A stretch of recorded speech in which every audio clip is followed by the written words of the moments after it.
میں آپ کو ایک واقعہ سنانا چاہتا ہوں۔ امام شافعی رحمۃ اللہ علیہ کی زمانے کا واقعہ ہے۔ ایک علاقے کا کوئی گورنر تھا، حاکم تھا۔ وہ اپنی بیوی کے ساتھ اپنے گھر میں تنہائی کے لمحات میں تھا۔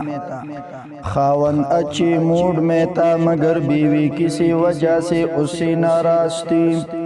اب خاوند جتنا اس سے محبت اور پیار کی باتیں کرتا، وہ بیوی اتنا اس سے چڑھتی اور اس سے بدتمیزی کرتی، حتیٰ کہ جب خاوند نے بہت زیادہ اس سے محبت کا اظہار کیا تو عورت کا دماغ اس وقت گرم تھا۔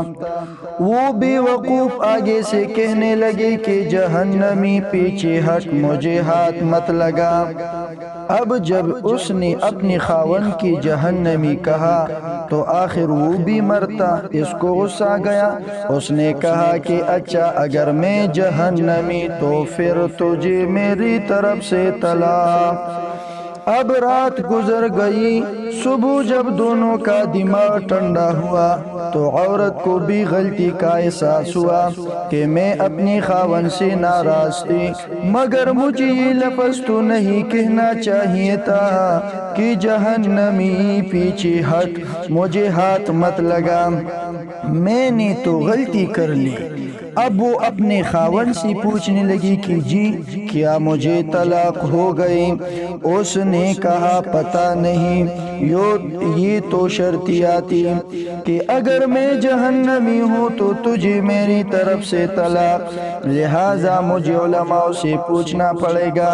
خاوند نے علماء کو بلایا۔ علماء کہنے لگے اس کا جواب ہم تو نہیں دے سکتے، اس لیے کہ کون گارنٹی دے کہ آپ جہنمی نہیں ہے؟ کون فیصلہ کر سکتا ہے؟ تو قیامت کے دن اللہ تعالیٰ فیصلہ کرے گی۔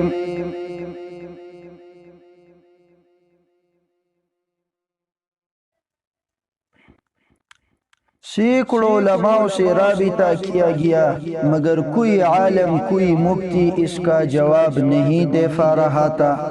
بادشاہ پریشان تھا۔ وہ بھی اپنی اتنی خوبصورت بیوی کو طلاق نہیں دینا چاہتا تھا، بیوی بھی اب طلاق نہیں لینا چاہتی تھی۔ چنانچہ امام شافعی رحمۃ اللہ علیہ کو کسی نے بتایا کہ جی فلاں علاقہ میں یہ واقعہ پیش آیا ہے۔ انہوں نے فرمایا مجھے وہاں لے چلو، میں اس سوال کا جواب دے سکتا ہوں۔ چنانچہ امام شافعی رحمۃ اللہ علیہ آئے اور انہوں نے حاکم سے پوچھا کہ کیا واقعہ پیش آیا؟ اس نے بتایا کہ اس طرح میری بیوی نے یہ الفاظ کہی اور میں نے اس کی جواب میں یہ الفاظ کہی، اب بتائے طلاق ہوئی کہ نہیں؟ امام شافعی رحمۃ اللہ علیہ نے فرمایا کہ بادشاہ سلامت، اس کا جواب دینے کے لیے مجھے آپ سے تنہائی میں کچھ باتیں پوچھی پڑے گی۔ اس نے کہا بہت اچھا۔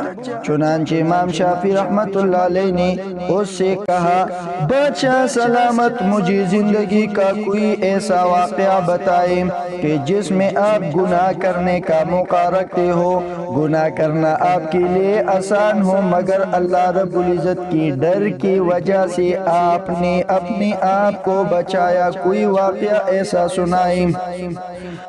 بادشاہ سوچتا رہا، کہنے لگا ہاں، ایک دفعہ میری زندگی میں یہ واقعہ پیش آیا۔ کیسے پیش آیا؟ کہنے لگا ایک دفعہ جلدی میں اپنی دفتر کے کام سے فارغ ہو کر اپنی بیڈ روم میں چلا گیا۔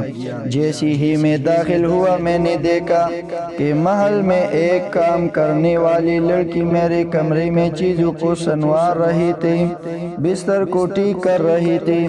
جب میری اس کے چہرے پر نظر پڑی تو لڑکی حسن و جمال میں بہت پیاری تھی۔ چنانچہ میں نے دروازے کو لاک لگا دیا، بند کر دیا۔ جب میں لاک لگا کر آگے بڑھا تو لڑکی سمجھ گئی کہ میری نیت خراب ہے۔ وہ نیک تھی، پاک دامن تھی، تو میری طرف دیکھ کر اس نے کہا یا ملکو اتق اللہ، یا ملکو اتق اللہ، اے بادشاہ اللہ سے ڈر، اے بادشاہ اللہ سے ڈر۔ جیسے ہی اس نے یہ لفظ کیا اللہ سے ڈر، میرے دل میں ڈر آ گیا اور میں نے تالا کھول دیا اور لڑکی سے کہا چلے جاؤ۔ حالانکہ اگر میں چاہتا تو لڑکی سے اپنی خواہش پوری کر لیتا، مجھے کسی نے پوچھنا ہی نہیں تھا، مگر اس نیک بچی کے یہ الفاظ میرے دل پر بجلی بن کر گرے اور مجھے اللہ کا خوف آ گیا اور میں نے گناہ کی۔ اس موقع سے بچنے کے لیے اس لڑکی کو واپس بھیج دیا، اور یہ ایک ایسا گناہ ہے جو میں کر سکتا تھا مگر اللہ کی خوف کی وجہ سے میں نے نہیں کیا۔ جب اس نے یہ واقعہ سنایا، امام شافعی رحمت اللہ علیہ نے اسے کہہ دیا کہ آپ کی بیوی کو طلاق واقع نہیں ہوئی اس لیے کہ آپ جہنمی نہیں بلکہ جنتی ہے۔ جب انہوں نے یہ فتویٰ دیا سارے علماء ان سے بحث کرنے لگ گئے، آپ کیسے کہہ سکتے ہیں، آپ کیسے جنت کا ٹکٹ دے سکتے ہیں؟ کیا پرمٹ آپ کی ہاتھ میں ہے کہ آپ کہے کہ یہ جنتی ہے یہ جہنمی؟ آپ نے فرمایا کہ یہ فتویٰ میں نے اپنی طرف سے نہیں دیا بلکہ یہ فتویٰ اللہ تعالیٰ نے قرآن مجید میں خود عطا فرمایا۔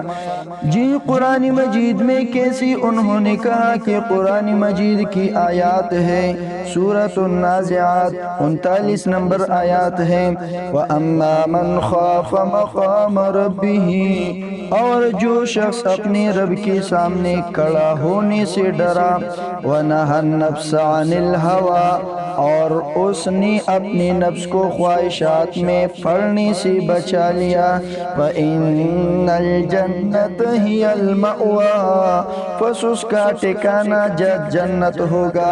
اللہ نے چونکہ فرما دیا لہٰذا میں فتویٰ دیتا ہوں کہ اس کبیرہ گناہ سے بچنے کی وجہ سے یہ بندہ قیامت کے دن جنت میں داخل ہوگا۔ سبحان اللہ۔